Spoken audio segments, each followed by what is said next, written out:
Hi everyone, I'm the Limitless Librarian and welcome to my September reading wrap-up. This wrap-up's a bit late because for most of this week I was away interstate at a maths conference, and so sorry about the delay on that.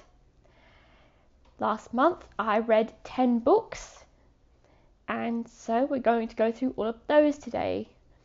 Not as productive a reading month as previously, but I did read some good books this month. It was definitely hard putting the top 3 or 4 in order because they were all really good. So without further ado, let's get into everything I read in September. As per usual procedure, I'll be ranking all these books from worst to best. So at number 10 we have Who's Who and What's Where in the Treehouse by Andy Griffiths. This is a companion book to his 13-story Treehouse series detailing basically everything there's booked from those books. So all of the levels, all of the characters, all the other stuff that exists in that world. Basically just a Bible of the series. So it doesn't really add much new content, but it is a nice look back at the series and a nice tribute to it. I got this for free with Andy Griffiths' latest book when I bought that, so that's coming up later in the video. Otherwise I probably wouldn't have bought it because, you know, it's just going through all the material from the series. I guess this would be useful for anybody who's writing Treehouse fan fiction, a handy reference for that. I don't know. Number 9 is The Dinci Cod by A.R.R. This is a parody of Dan Brown's Da Vinci Code, which is book 2 in the Robert Langdon series. I was a little underwhelmed by this. Like, it was a bit strange, and I can see where it was referenced in the series, or the book rather, that it's parodying, but it was fine. But at the same time, it could have drawn the source material a bit more. I don't know how to feel about this one. Number 8 is the 2025 David Walliams Annual. I got this because I went to a show presented by David Walliams, and that was a really great show. He went up there, he told some stories, he talked about his writing, he got the audience doing some fun things. It was great. So I bought this annual. I've never seen this before, and this one is actually signed, so that was nice. They were selling signed ones. I've never seen a David Walliams annual before, and it turns out for good reason. Apparently this is the first one ever, so that is a nice thing to have as a David Walliams fan and as a memento of the show that I went to. The annual itself has stories and activities and just facts about the characters and stuff from his stories, so it's a nice thing to have as a fan. Number 7 is Paddington Takes the Test by Michael Bond, which is the 11th Paddington Bear book. And this one is not really as memorable as some of the other ones. I like the first story where Paddington accidentally takes Mr. Brown's driving test. That was good. But I don't really remember much about the other stories in this one, really. But it was fine. Number 6 is New Moon by Stephenie Meyer. This is the second book in the Twilight saga. And this one, it was a bit slow to get going, but I actually enjoyed the second half of the book. Once Jacob was revealed to be a werewolf and we found out about the Volturi and we had some action going on there, it got pretty good. It was a little bit frustrating though, Edward and Jacob being just kind of problematic and just frustrating, but yeah, I still enjoyed the second half, and I liked Alice in this one. Number 5 is The Sun and the Star by Riordan and Mark Oshiro. This is a book in the Percy Jackson universe, focusing on Nico D'Angelo and Will Solis as they go into quest to Tartarus to rescue Bob, the Titan. And I thought it was good, but they did feel a bit out of character, especially Nico.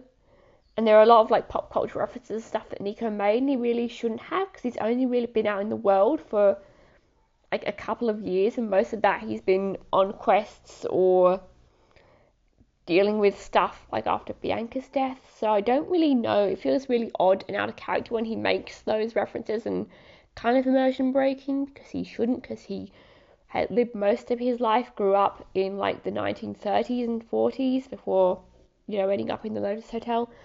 So that was an issue. But aside from that, I did actually like some of the side characters in this book and the way they interacted with them and the themes in this book. I did like it.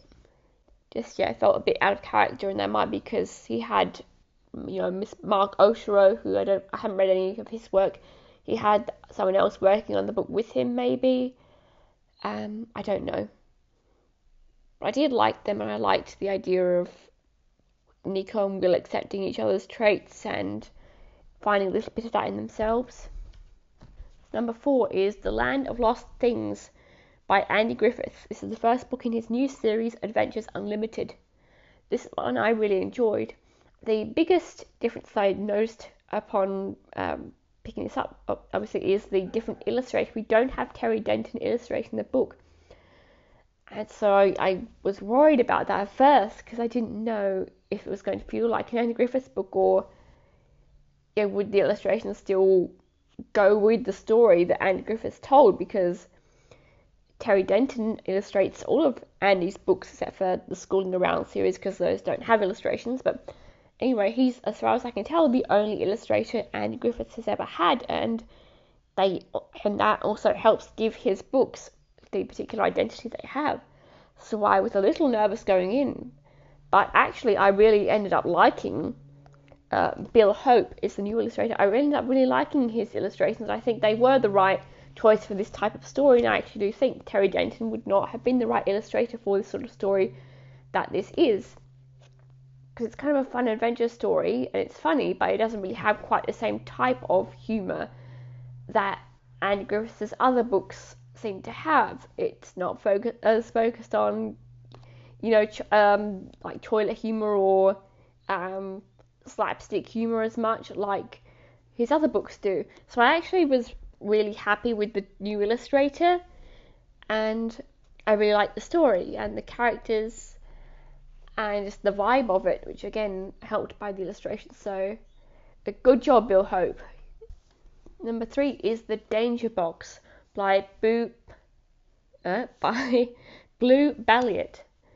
This is a YA book about a boy named Zumi living in a small town, and his dodgy deadbeat dad shows up and starts causing problems, and there's this mysterious sort of conspiracy thing going on. It was kind of a strange book, and it left some questions unanswered, but there are 2 things about it that I really like.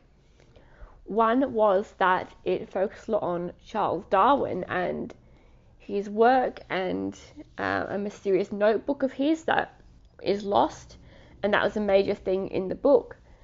And so Zumi and his friends kind of get involved with that and want to learn about him and spread the word about him. And the other thing that I thought was really cool is that Zumi is actually legally blind. So this is the first book that I have read, I think, that has a blind protagonist, and since I'm legally blind, that actually meant a lot. So that was really great, especially when it describes how he's nearsighted like I am, how he sees the world. It really did capture that very well. So props to Blue Balliett, you did a pretty good job with that. Number 2 is Electricity by Victoria Glendinning. This is a historical story about a woman named Charlotte in the late 19th century, and she marries a man named Peter, who's like an electrical engineer, and so we kind of just follow their lives, and mainly her life really, and the trials and tribulations she goes through. And it's definitely very interesting, and it is I think a very realistic, I don't know what it was really like in that time, but it's a time period that I'm interested in reading about. But I think it's a very realistic sort of feminist sort of story, because she's kind of breaking free and kind of working through the kind of gender roles that she's been raised to thinks she needs to fulfill, and she kind of works through that and looks back on influences throughout her life and how Peter is now sort of empowering her, encouraging her to learn, and then I don't want to spoil, but something major happens and she has to figure it out where she goes after that. So yeah, I think this is a very good book, and also very cool because I'm interested in the history of electricity because I have a roleplay character that's very involved with that.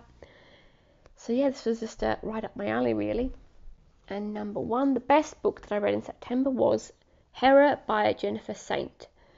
This is a Greek mythology book running through the story of Hera, who is the Greek goddess of marriage and the wife of Zeus and queen of the gods. And it definitely deviated a lot from Greek mythology. It definitely made some interesting changes for the sake of the story. For example, in this book, Hera is the mother of Typhon. But those changes actually didn't bother me because they actually served a purpose of in the story and pushing the themes that of the story and the plot, and they made sense in the context of it. And so I can see, like, in this universe where the Greek gods are real, I can see this being like the true story of Hera, and then all the stuff that we've been led to believe, like Gaia being the mother of Typhon, for example, might be like the narrative that's being pushed by Zeus and the like to kind of cover up how Hera really was and what she really did. Like, I can see there being an alternate universe of Greek mythology where that was actually the case. And so this is for the first time like the true story of Hera, if that makes sense. So I think the changes that were made to Greek mythology actually really work in this story. Whereas in other ones, I have criticised changes and inaccuracies like that because they didn't serve a purpose and they just made it sound like the author made a mistake or doesn't really know what they're talking about. And yeah, I get that even in like the traditional sources, there are lots of different sources, different variations on stories. But this is the first book that I've read that actually had those changes make sense and use them, and where I feel like, you know, those changes are actually feasible. And as I said, that this could be like the truth, and the classical sources that we've been led to believe are the actual accurate stories maybe were influenced by Zeus and so on in order to mask what was really going on Olympus, for example. So that's my headcanon as to what was going on in the universe of this book and why it's different to what we know about Greek mythology and how the stories went. That's my headcanon. The classical stories were Zeus's propaganda, pro-patriarchy, pro-Zeus, anti-Hera propaganda to try and hide what she was doing and how problematic he was and how she was mistreated, and this is the truth. So that was my reading wrap-up of September, everything I read last month. Thank you for watching. Have you read any of these books? If so, let me know what you thought of them down in the comments below. And if you would like more bookish content, please like the video and subscribe to the channel. We're almost at 300 subscribers, which is awesome. So thanks to everyone who subscribed and gotten us there. And as always, do lots of maths, read lots of books, and I'm sure you'll have a divine day.